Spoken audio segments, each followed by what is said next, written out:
And reduction will only take place if oxidation is also taking place. You don't get one without the other.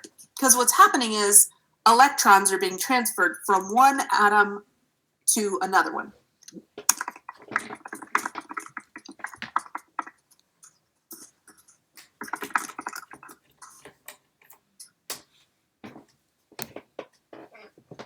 All right. Let me try it one more time. This is going to be almost impossible without a tablet today.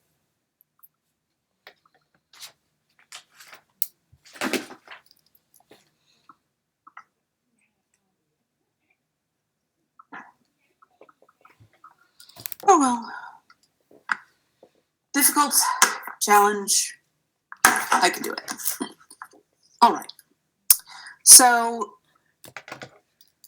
we've got a ton of examples in the I think we call it alternate notes in exam 5 materials. Let's see. Yeah, so it's in the study resources section. All right. So what is reduction? If an electron is being transferred, the electron has to go from something to something else. So I always remember it by this saying, and there are other ones. There's this one, which is oxidation is losing, reduction is gaining. The one I remember is Leo says Gur.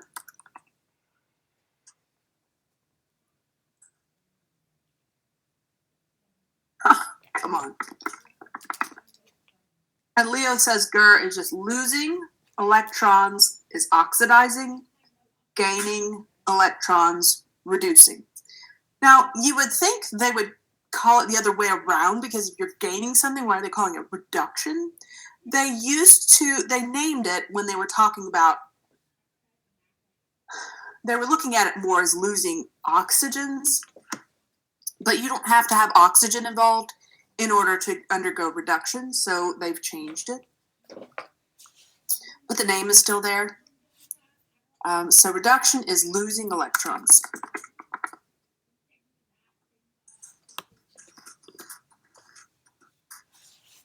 All right, and oxidation is gaining electrons from something.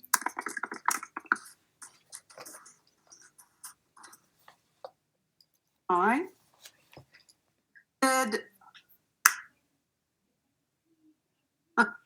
Did everybody get a chance to take the quiz this morning? I see a lot of people are just now coming in. Yes? Good. All right. It didn't show up for you. Okay. There was a little bit of an error with that. Let me fix it.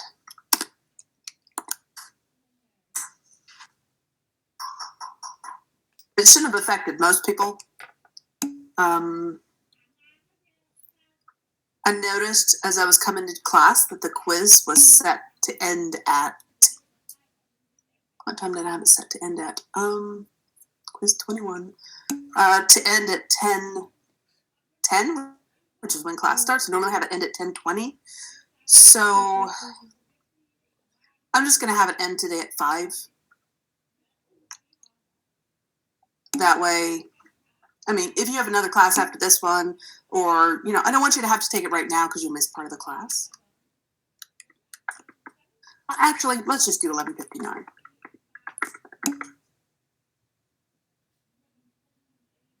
All right. So if you didn't get a chance to take the quiz at all, then it's going to be open till later tonight.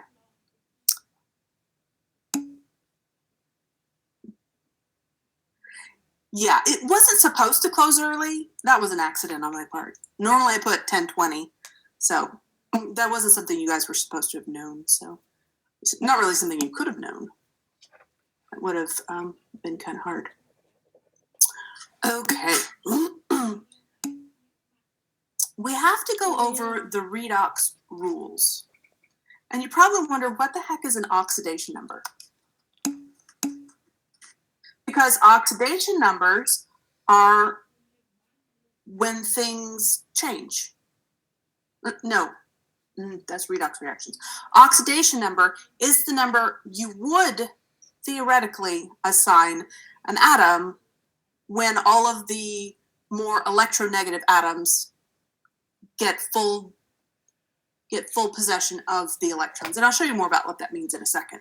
Oh, Arib, I meant to say, what is your question? I clicked the wrong button. Professor, isn't the oxidation is losing the electron?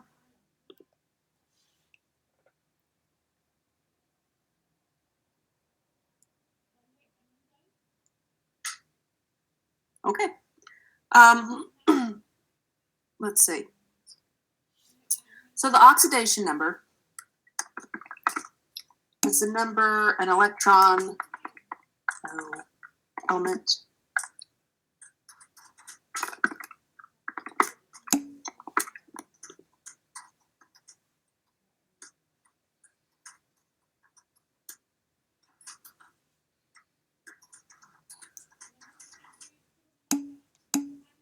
I wonder if I've got my volume down or something. No. Okay.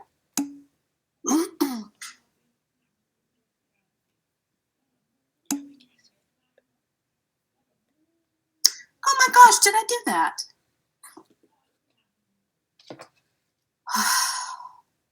Very sorry, guys. One of those mornings. So let's see if I can select this. Come on. Select.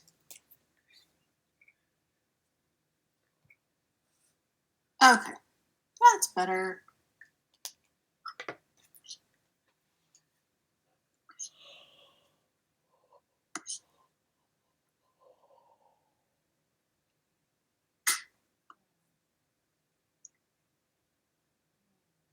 All right. Sorry about that. So reduction, gaining electrons, and oxidation, losing electrons. Sorry, guys. That's good. I'm so lucky to have such a good class that you guys are paying attention and you notice that. I appreciate that. Okay. So oxidation number is the number an element would get as a charge if we assigned the electrons totally to the more electronegative atoms.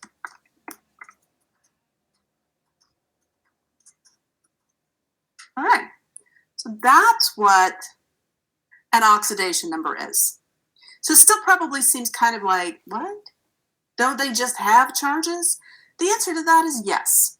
And then your question will be, well, why bother with this stuff?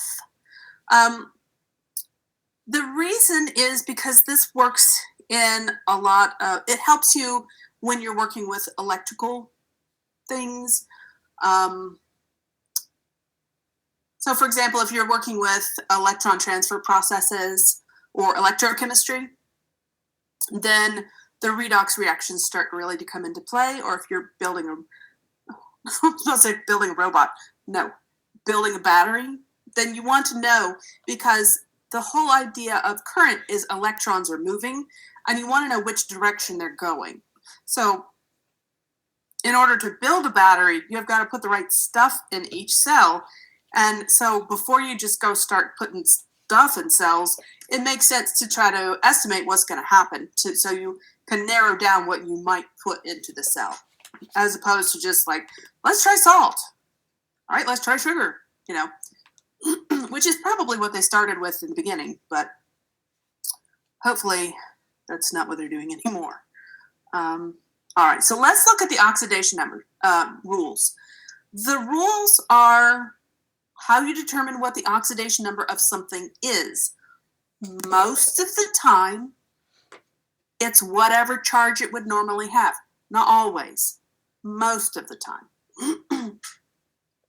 And with redox, we'll be able to assign carbon a charge. Because remember, we always skipped group 4 because they could be plus or minus. Well, now we have a way with redox to assign carbon a charge in a redox reaction, at least. And the rules are in the textbook. The rules that I'm going to give you are in order of priority. In other words, you apply rule 1 before you apply rule 2, before you apply rule 3, and so forth. So the first one, does anybody need anything on the page here? Give carbon a charge with oxidation. You can assign it an oxidation number, which is a theoretical charge. And I'll show you what I mean in just a second. All right. Let me know when you're done, Hunter.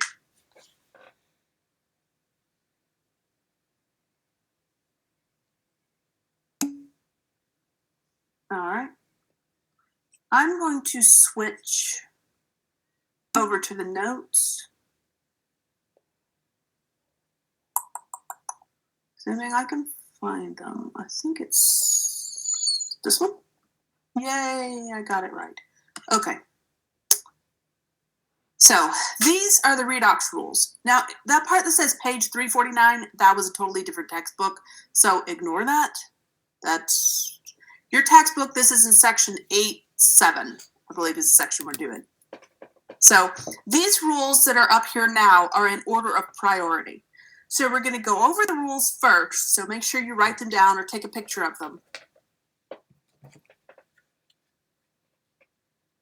And then after that, we're going to work some examples. So the first one is the oxidation state of a free element is 0. So you probably wonder, well, what is a free element? A free element is just, the normal, natural, common state of an element. The more abundant state you're going to find of an element. For example, oxygen, usually we find it as oxygen gas when it's by itself. So that would be O2 gas. If you see O2 gas, its oxidation state is 0. If you see iron metal, its oxidation state is 0. Not iron with a charge on it, just regular old neutral iron. Like if I found a bar of iron somewhere and it was pure iron, it would all be neutral. So it would get an oxidation state of 0. Plain copper, bromine in the liquid state, Br2, that's its most normal natural state.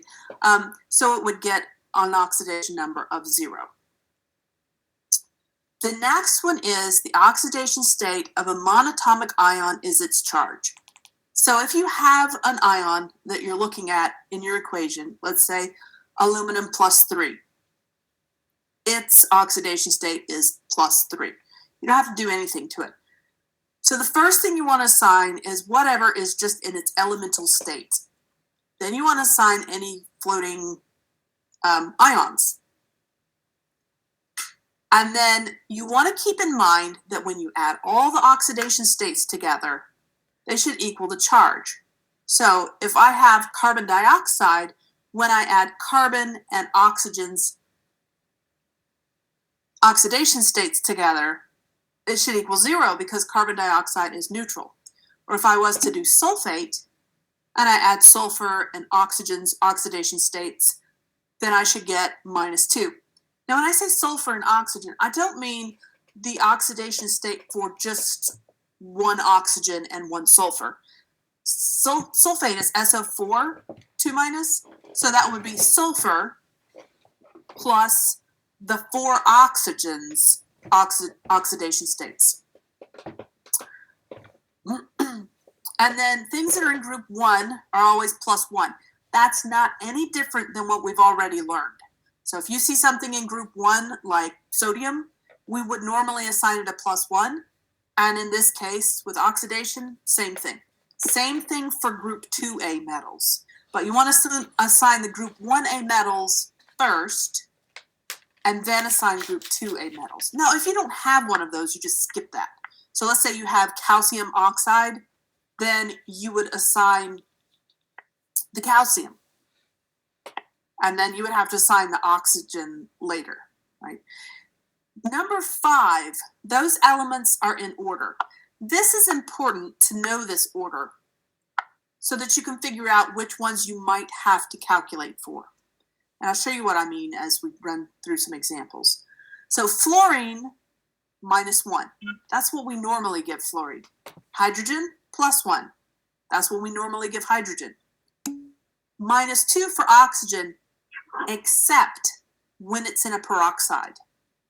I think in your textbook it says in one instance it's a +2. But you can read through that for more information on that. Most of the time you're going to see it as -2. Occasionally, like in hydrogen peroxide, you might see it as -1. So then group 7A is -1. Notice that you assign fluorine first, but you don't assign any of the other group 7 elements until after you've assigned hydrogen and oxygen. Then you get into group 7, then you get into group 6, and then you get into group 5. Now, all of these have the normal charge we've always given them, but it's important to do them in order. So you've got to practice, practice, practice, so you get used to the order, so that it just kind of flows, and you're like, oh yeah, this is this and this. Because it's not really hard, but when you first start, it might be a little bit difficult to remember all of the little rules. So let's go back and take a look at some examples. All right, make the screen a little bigger. All right.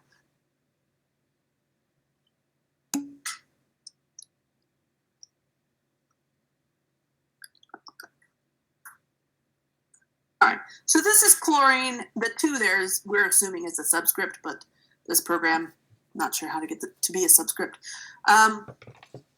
So Cl2 is how we normally find chlorine on Earth when it's by itself. So what is its oxidation number?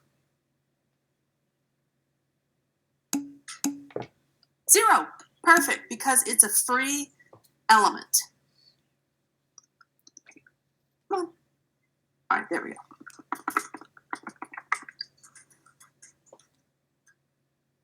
All right. Now, what about sodium ion? What's its oxidation number? +1, right. So this falls into that rule that says ions have an oxidation number equal to their charge, right? So this would be +1. What about Kf? So which one would we assign first, the potassium or the fluorine?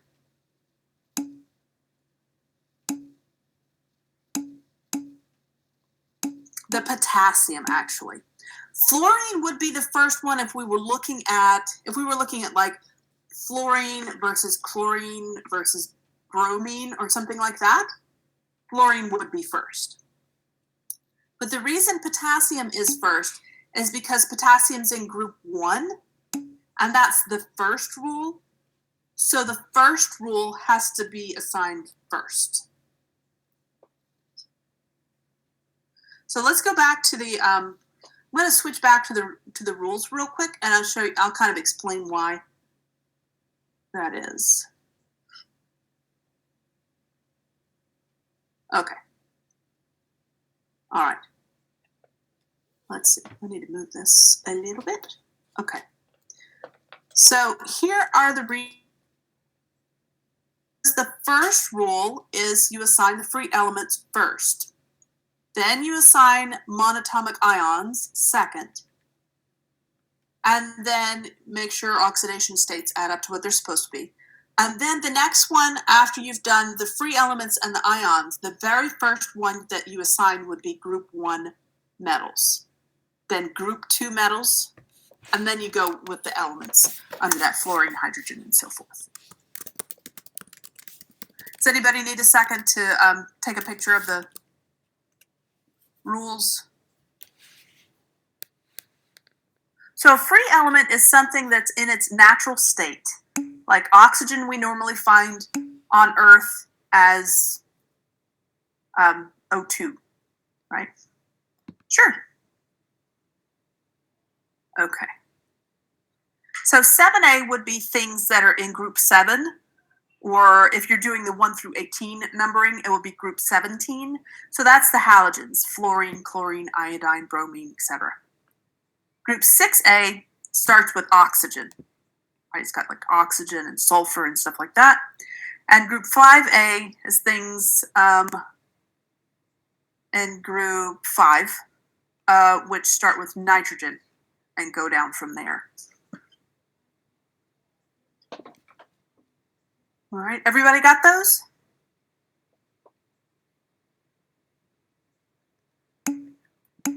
Yep, okay. Let's go back to the whiteboard. All right. So we had KF.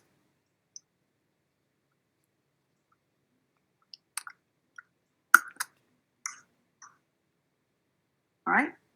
Potassium is going to be given a +1 because it's in group 1 and that's the rule. Potassium gets +1. Correct. So group 17, 16, and 15 and so forth. That is correct. All right. So once we've assigned group 1 things, in this case, it's really easy to see what fluorine is.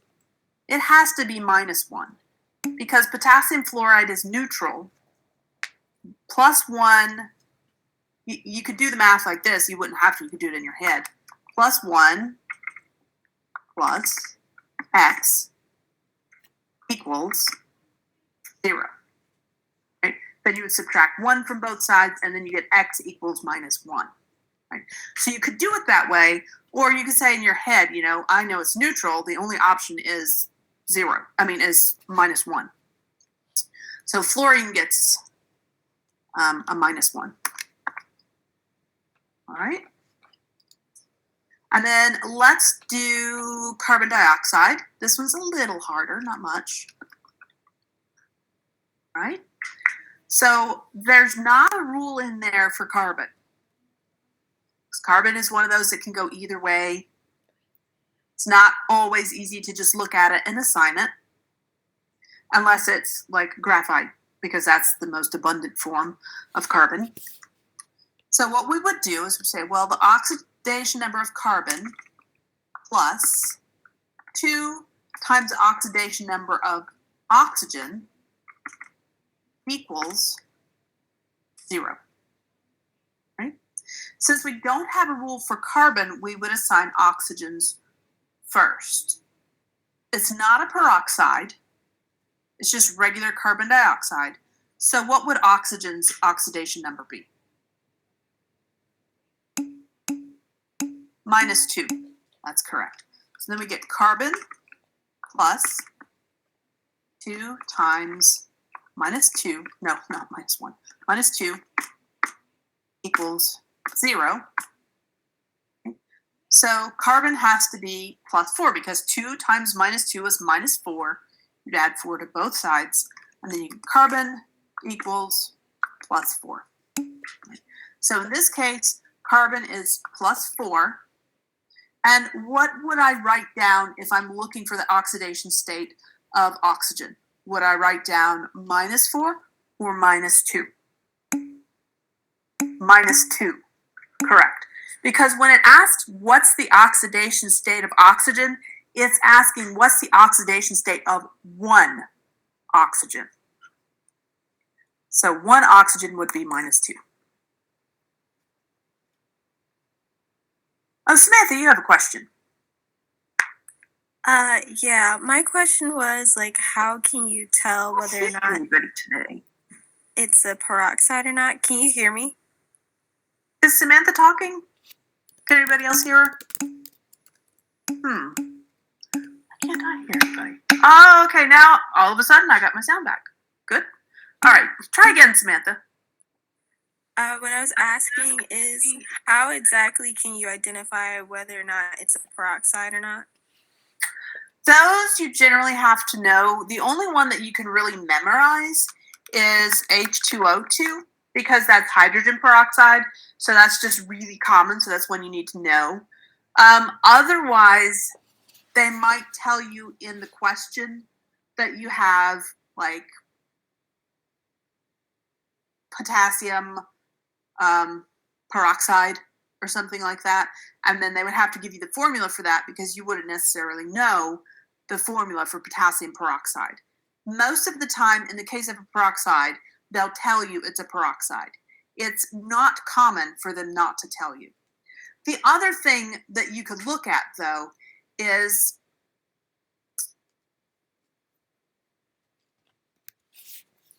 this isn't really a good way to do it, but it works.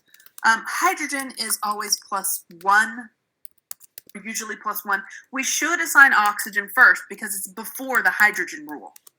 But if we forgot and we gave hydrogen a +1, it would work. It doesn't always work, but in this case it does. So it'll be 2 times +1 plus 2 times oxygen equals 0. Okay. So then that is 2, I keep putting in an S, 2 plus 2 oxygen equals 0. And then we have 2 oxygen equals -2. So we've subtracted 2 from both sides. And then to get oxygen by itself, we divide both sides by 2, and then we get oxygen equals -1.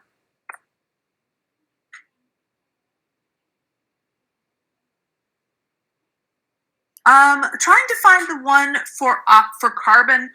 There's not a rule for carbon, and oxygen is before carbon. In the case of the carbon dioxide, this one you just kind of have to know it's not a peroxide. Most of the time when you run into a peroxide, they will tell you it's a peroxide because you're not at the level where you have to like memorize all the peroxides yet. So, as a matter of fact, I don't know that you'll ever, I don't know that I ever was forced to memorize all the peroxides. I have a few of them memorized, but not because you can always look it up. So, and it's just not something common you have to do. The charges for which one? The charges for the carbon dioxide? Is that what you mean? Okay, so let's go back to the rules. Let's see, share.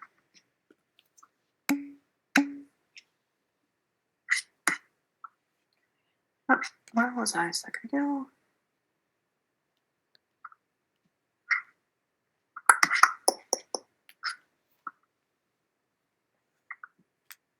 Okay, so that's where these rules come in, as which one am I going to assign first? So if I follow these rules, there's only one choice for oxygen. So the first rule doesn't apply because we don't have a free element. A free element would be something like O2 by itself, or aluminum metal, something like that.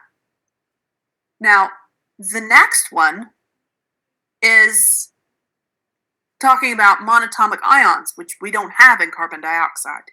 It's not even ionic. So number 3 says they all have to equal the charge. Number 4 says we have to assign group 1 metals first. We don't have any group 1 metals. We don't have any group 2 metals. We don't have any fluorine. We don't have any hydrogen, but we do have oxygen. And the rule says unless it's a peroxide, it's -2. So that's how I knew to say that oxygen was -2. Does that make sense?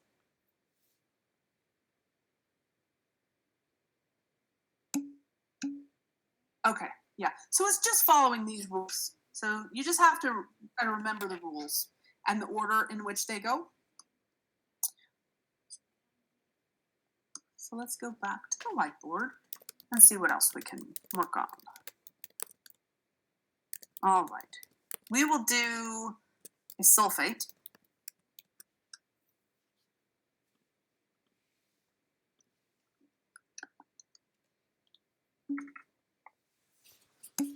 All right. monatomic means one by itself. So monatomic aluminum would be one atom of aluminum. So it's just one. Yeah, we could try that one. Before we do that one, try to do sulfate. So it would be sulfur plus 4 oxygens equals -2 because it has to equal the charge.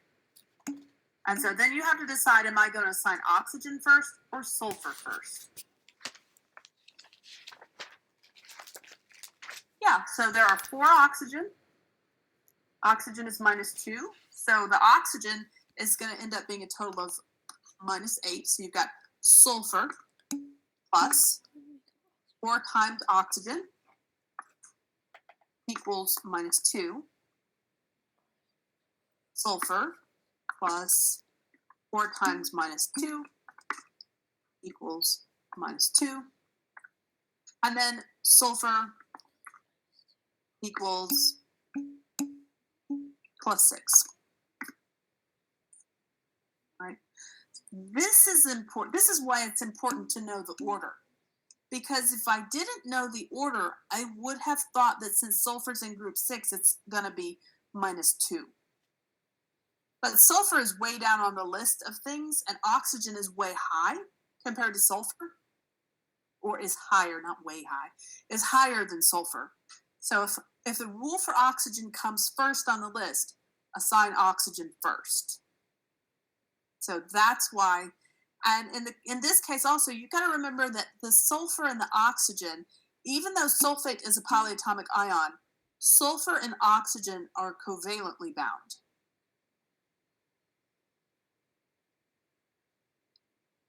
How do you get one number out of the 2 for SmartWorks?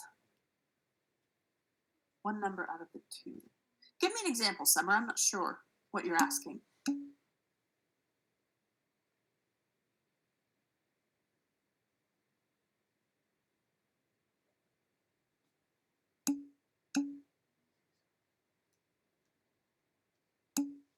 Oh, okay.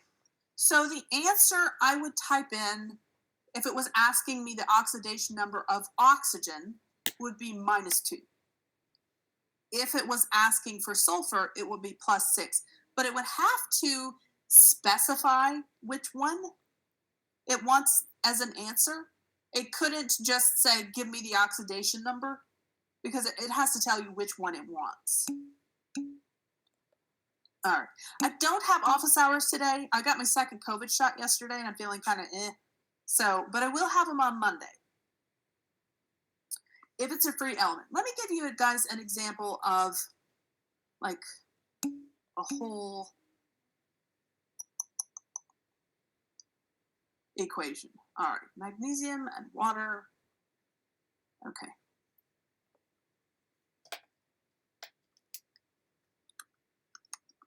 Magnesium solid plus water liquid makes magnesium hydroxide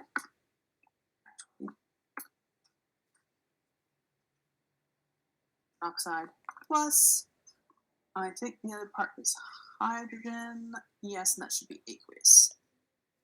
All right.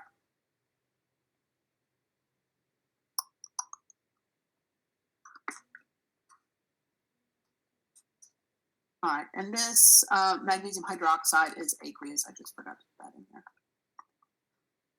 All right. So looking for the ones that are free elements. We're looking for the ones that are by themselves with no charge. Now that doesn't mean they have to be monatomic. They could be diatomic, triatomic, hexatomic, right? They could have a whole bunch of them, but it has to be by itself. Correct. So magnesium and hydrogen. Right off, we can assign those as 0, because that's the very first rule, is assign the ones that are monatomic and that are free elements, right? So we've got that part. Then the next part is there are two different things that we could do. Let's do water first, and then we'll do the magnesium hydroxide because it's not really hard. It's a little bit different. All right, so we have 2 times hydrogen plus oxygen is 0. All right. So then we have to decide, does the rule for hydrogen or oxygen come first? And that, right now, you would only know by looking at it until you have them memorized. So hydrogen comes first. It's FHO 765. All right. Can anybody think of like a mnemonic to remember FHO?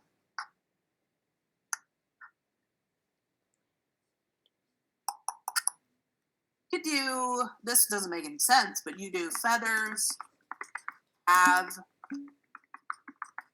ostriches.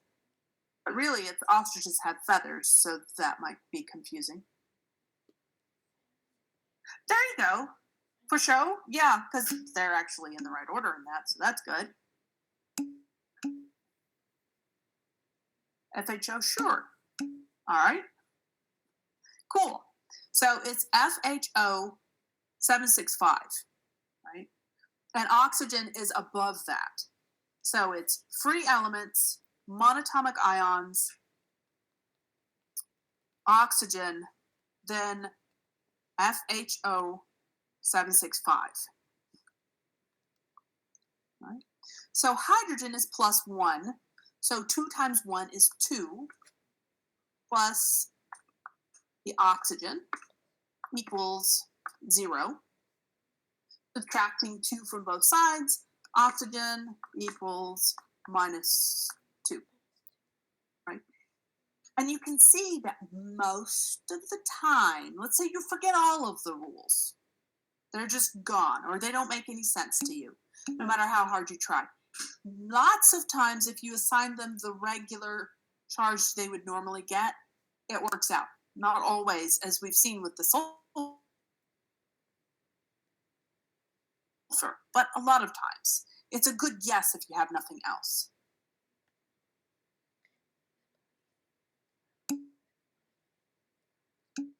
You know what? Yes. I think I did that backwards. Okay, so it is, you guys are smarter than me today. So free element, monatomic ion, 1, 2, FHO 765. Let me write that up here.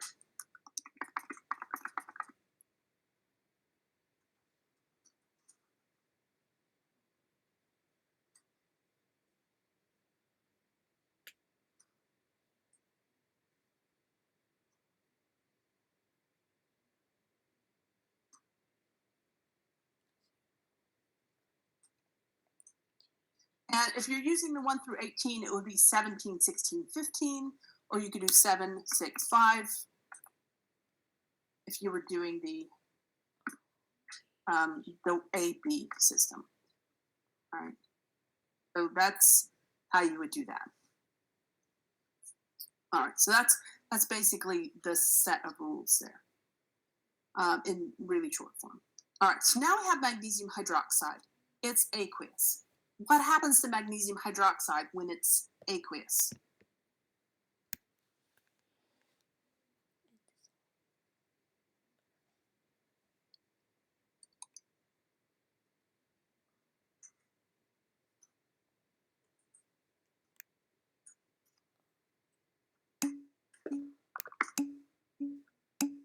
I like that, Ari. Yeah, it's dissolved in water. So Josh is correct. It falls apart into its ions.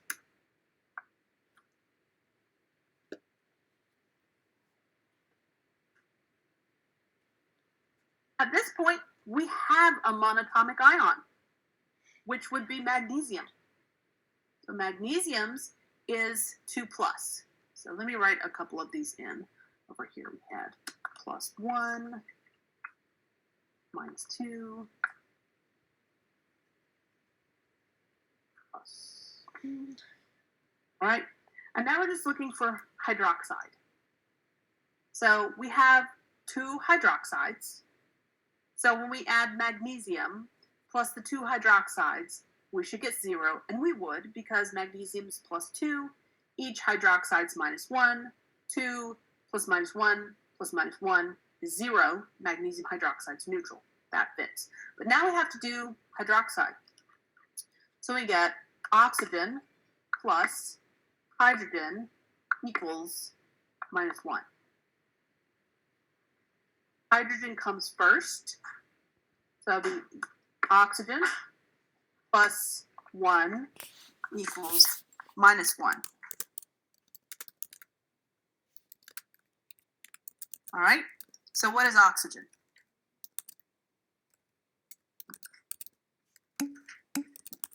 Minus 2, good.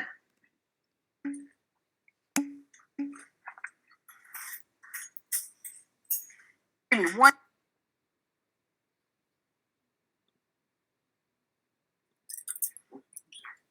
All right. So why is it? So it's minus 1 because hydroxide is an ionic, it's a polyatomic ion.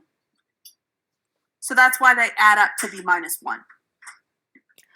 So when we did the magnesium hydroxide, that all adds up to be 0. When we do the hydroxide by itself, it adds up to be minus 1. Does that make sense? Yes, okay. So then over here, we have oxygen is minus 2, and hydrogen is plus 1. Okay, so now we're just going to kind of look and see what happens to them.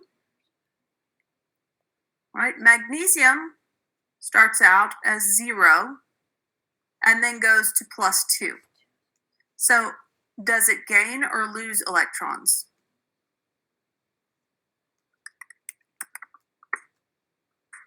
Did it become more positive? Did it get more negatives or lose negatives? Correct, it lost. What do you call it when it loses electrons?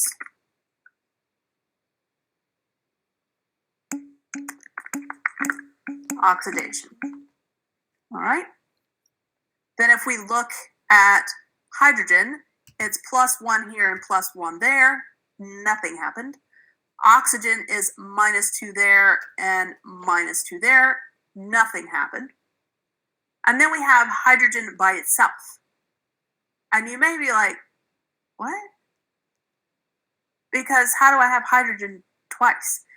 If that's the case, you're still going to go back to the left-hand side and then compare it to the second time, right?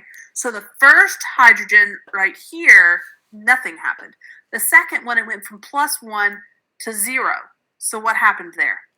Gain or lose? It was positive. Correct. It gained because it became less positive.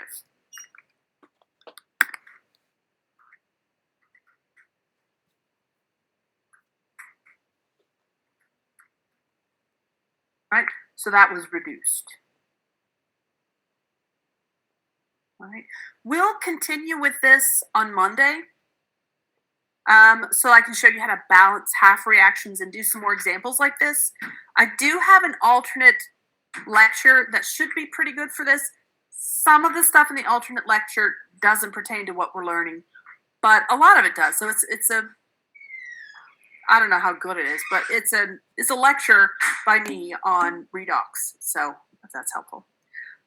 Correct. Nothing's due tonight. It's due on the 29th. Well, the only thing that is due tonight would be the adaptives if you were going back and redoing something that had been missed. That's all. You're welcome. All right, and I will see you guys on, yes, they are on D2L. Go to D2L. Exam 5